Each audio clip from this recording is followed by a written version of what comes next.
rather that comes out of it from students is mobility. In the interior, a lot of them walk from far places to other places. We have a report that is written annually again that is sent back to the ministry for those interventions. And finally, they have started having a pilot stage of it. And I'm sure continuously as we go, we will be able to overcome most of those interventions. But also, Jarga, you touched on a very important point. And it says the students of this country, they have no cause to be indisciplined in school, primarily because the current government has almost built senior secondary schools in every constituency in this country, and has brought education to the doorsteps of every hamlet. Even the Jola and the Fula hamlets in this country have schools. Indeed, indeed. I think that is important. In addition to that also, government is providing tuitions free, scholarship. There's this girl education, free education for girls. And, you know, a lot of also innovative, lot of scholarships is being availed to students by the current government. Therefore, what is expected of school children is to reciprocate that positive gesture of government, to take ownership of those schools, to take ownerships of the projects, and to take ownerships of whatever projects and development government is bringing into them. Why government is doing that? It's for students to be disciplined, and for students to make good use of it, for them to acquire relevant, quality and affordable educations for their own benefits and for the benefit of society for generations and generations yet unborn. Thank you. Thank you very much. I think Honorable have almost concluded on that subject. I was actually going to touch that some part of it, because it's something that it is worthwhile. It deserves commendation. The PEJEP, females, girls, school girls go to school, you know, free education provided by the government. And I think it is not a limitation to only what we have seen, because the president have continuously pronounced that as far as education is concerned, the sky is the limit. So that being the case, I think we have nothing else other than to hope for better things, you know, in the future. That is what I want to urge students. And I equally want to urge students not to allow people or whatever to come and distract them in issues, you know, of indiscipline and violence in schools. You know, we have to be committed to our educational endeavors. We have to be ready to take up the challenges, because like my teacher taught me, the sweetness of one's victory will depend on the number of difficulties overcome. So as you are faced with those challenges as a student, it is your duty to be with the determination that these are difficulties that we have to overcome as a people. Once we do that, we will be able to reach to the destination that we want to reach to. Thank you. Thank you very much. I am Frank Asamoah from Gambia Senior Secondary. Thank you very much. Student discipline is the basis or the most foundational discipline in life. If every student or a particular student becomes indisciplined in school, definitely the child rises from that foundation to the higher stage. That person will become indisciplined in his life totally. Let's take some few examples. We have a lot of people who have become indisciplined in school, in the rise from the school stage to their work stages, to their homes, and to everywhere they go. Most of these things, indiscipline we are seeing in society, are from students who were indisciplined. Let's talk about a lot of things.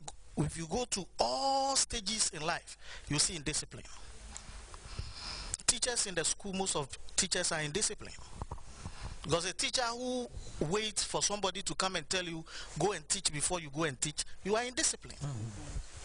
A teacher who don't know what you have to do at the right time and the wrong time, you are indisciplined. And it's students who were indisciplined who grew to become teachers who are indisciplined. We have teachers who tell students don't eat in the classroom and they eat in litter staff room. Highly indisciplined. Let's move on. Let's go to the forces. We have a lot of policemen at the borders and other places taking money. Who are they?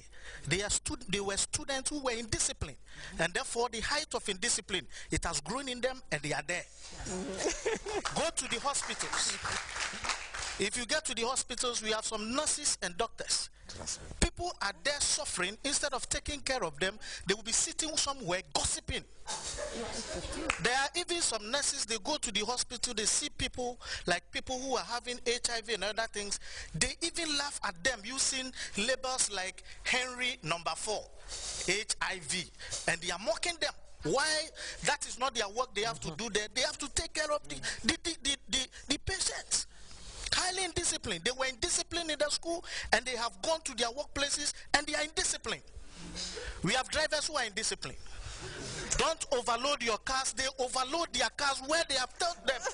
These were people who were indisciplined in school. So if I want to give you the list, I will give you the list unended. If we want to talk, we will talk unendlessly. This is what I will say, that habit is very easy to acquire. Habit, H-A-B-I-T, is very easy to acquire a habit, but difficult, very, very difficult to leave a habit. Let me show you this. Habit, as I spelt it, H-I-B-I-T, if you acquire it, you will gradually leave it. And therefore, if you acquire a negative habit, they're very difficult to leave a negative habit. The H goes, we get a bit of it there. Remove the A, bit is there. Take the B out, it is there. So, if we are looking into these things, then we will see a lot of things that are showing indiscipline in the lives of people. I've said things over and over to my students. I said, the attitude and the aptitude of your life would determine your altitude. Your attitude and your aptitude would determine your altitude. So how you behave, how you do your things, will show where we will end in life. And this is what our students are not doing, and that is what is killing us. Sometimes our wars are pleading. We plead with our students just to behave positively, yet they don't. And it is our duty as teachers to do that and put disciplinary measures in our students.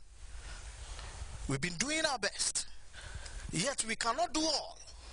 But we still pleading with people in our society and in the students in our schools that let them pick a positive attitude. Let them act and behave very well, and that will help them. Take yesterday's incident. Students who misbehaved in a school, there were some of them who were not part, yet all of them are affected. Yes. They took the law into their own hands. They misbehaved. Yet, what they are looking for, they have not got it. And they are now at home. Who is going to take them again into their schools? No one. Who loses at the end? Students. So why do we go into these things? We need to avoid them. We do need to run away from them. And we need to place ourselves in a positive places. Students, we can do better. Students, we can behave well. Students, we can show more that is in us than the negative things we are putting out there. And that is what we can do. My final word is, no matter how you are, you can be at the wrong side of life, yet God is with you. Yes. And therefore, so far as God is with us at all points of life, then we can do something that is right. Don't say I'm negative. I cannot change. Everybody is liable to change. And it is true, we can change. Thank you very much.